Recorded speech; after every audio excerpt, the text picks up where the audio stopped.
Hi guys, it's Tash from Week Off for Wellness, and today I've got Elsa with me. Hiya. Hello. Hi. I've written down a few of your offerings that you currently have with us, and you just mentioned you're going to potentially add one more, which is amazing. One or two. So yeah, that's even better.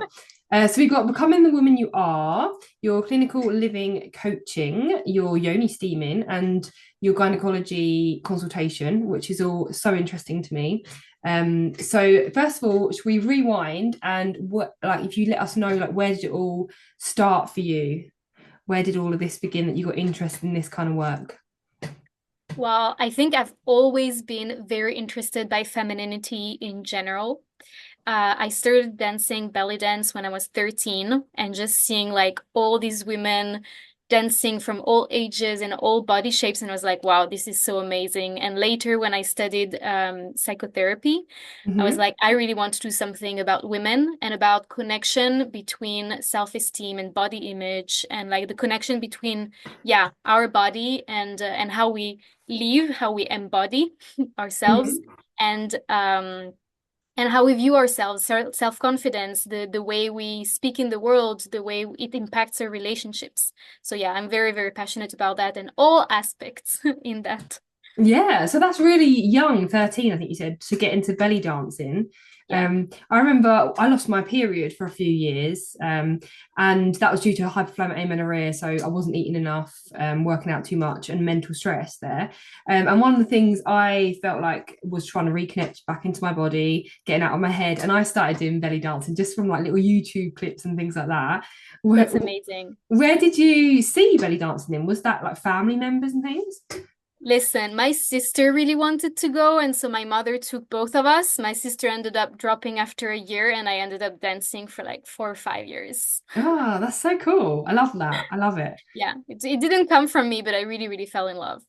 Okay, so when you said about the feminine aspect, and I know you speak about reclaiming your femininity as well. So what does that mean to you, reclaiming your femininity, and why is that important to do?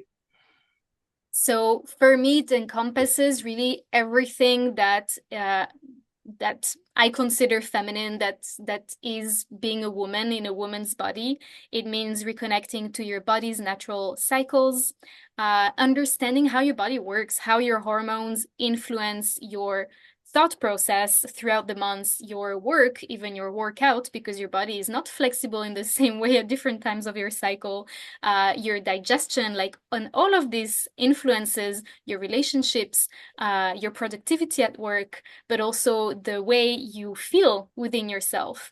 So it's like really helping women to know, to understand how they work, how it's different from what is portrayed out there in society, like more like a male linear version of the cycle, but also understanding how they can yeah, tune more into a feminine flow of doing things, feeling inspired, and this coming from the inside, coming from their creativity, coming from their sensuality, from reconnecting to, yeah, to their body through dance or through other practices that really helps them to feel more present and also balance like these levels of stress that we put on ourselves. Like women have a lot of mental charge. We have so many, files open in our heads all the time. So how can we just like come back inside and Mm. to help us in daily life, like deal with everything, basically. Mm. So to embody the more being aspects rather than the doing, Exactly. and obviously it's very important, like you just said, that men they have like 24-hour cycle for their Yes. hormones, don't they? And obviously ours is much longer, our whole hormonal changes that go throughout the month. Um, okay, that's really interesting. So with that as well, you also mentioned about the creativity aspect, which I love because that relates to your sacral chakra, right? Which the things are birthed into the world, and you're saying about the feminine Exactly. aspect, something that again I connect with because I felt like I was disconnected very much so without a period from that kind of area.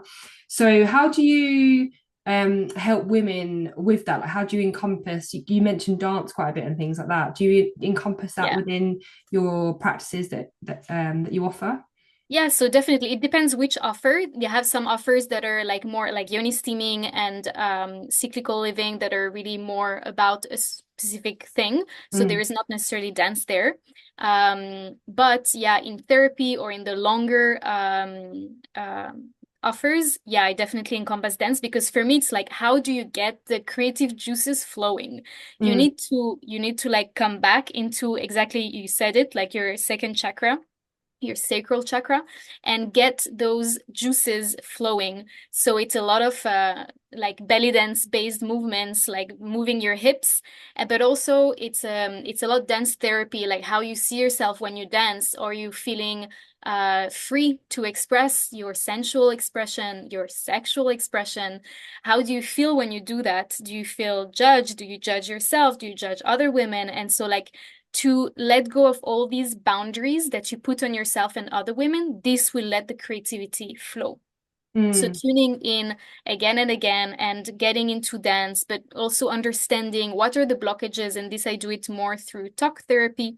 So understanding what are the blockages that block you from accessing this creativity and accessing this sensuality. Sensuality and creativity are parallel so much. mm. So like removing this with talk therapy, but also with dance therapy and dance classes, this is how I help mostly women to access the creativity.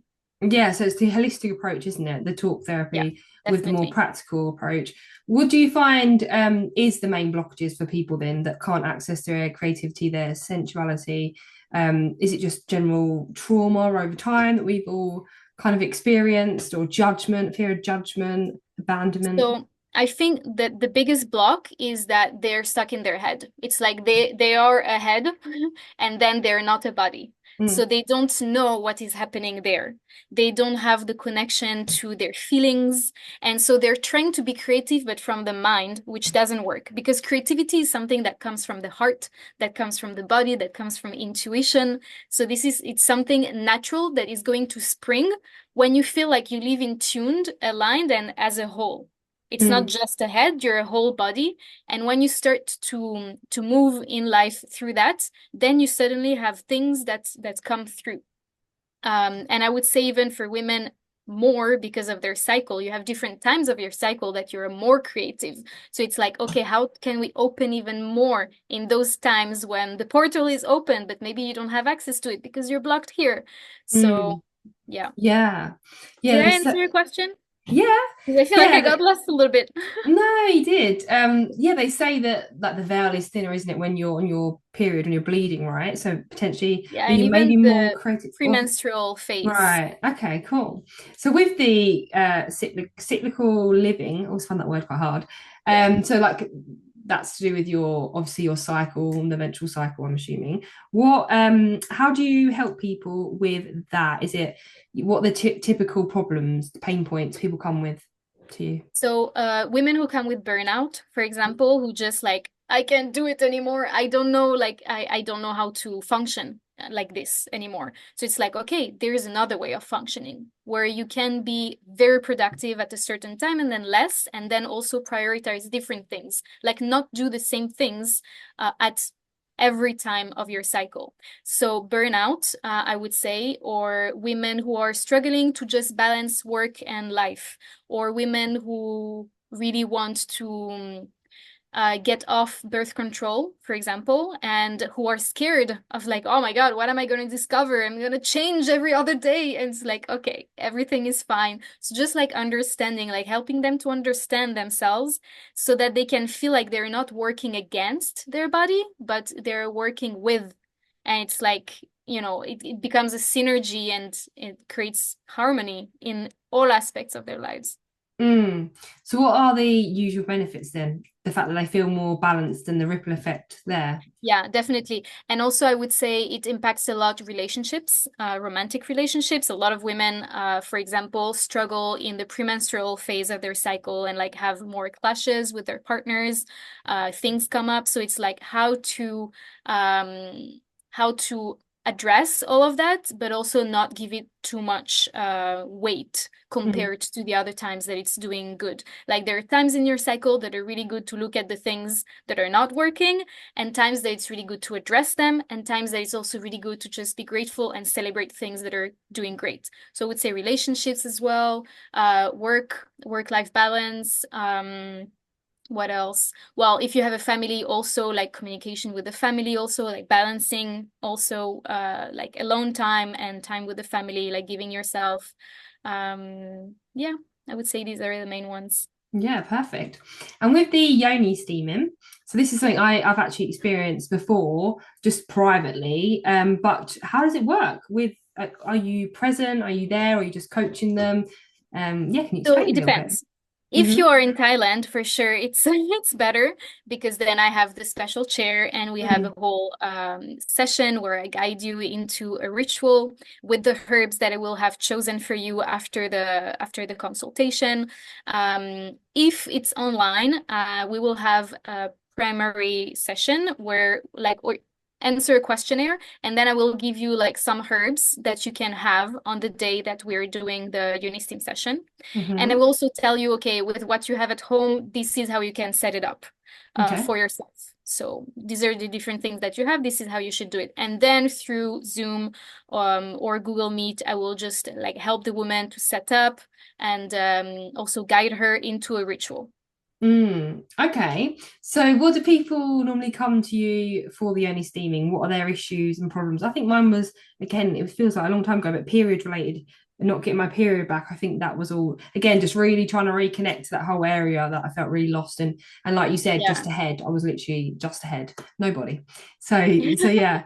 Well, Yeah, this is the biggest problem. Well, with Yoni steam, it's more like gynecological issues, like, for mhm, example, repeated yeast infections, fertility issues, cysts, and fibroids, but mm, also problems like trauma of abortion or miscarriages, like women who really want, like, who feel like they don't. Um, they're not embodying this place of their bodies. They're like cut off, mm, and yeah, something happened there that was not good, and then they're kind of like repressing it. It's hard for them to get there, and they experience pain, discomforts, pain during intercourse also. So yeah, all these kind of gynecological issues. very broad, but very helpful. So with the gynecological, I hate that word. That consultation, that is just a like a So yeah. one-on-one consultation, and then what would happen after that? You see the appropriate practice that you Oh want yeah, them to this follow. is more like a conversation about everything that is going on. Like Yoni steam would be more if the woman knows what Yoni steam is, and Mm, then she knows it will be good for her, and then she mm, would go there. Gynecological, the gynecological consultation is more like before that, like I don't really know what Unistim is. I know that I don't want to address my gynecological problems with medical stuff anymore, or like I'm a bit lost because I've been wandering for years and years from gynecologist to expert and nothing is mm, happening. So, like, yeah, what's going on there? So then I would also like we would have a discussion. I would ask her questions about more trauma, this is hard for me. Transgenerational. yeah, Transgenerational? like ancestral, Yeah, right? yeah. Yeah. Ancestral trauma. That will be easier.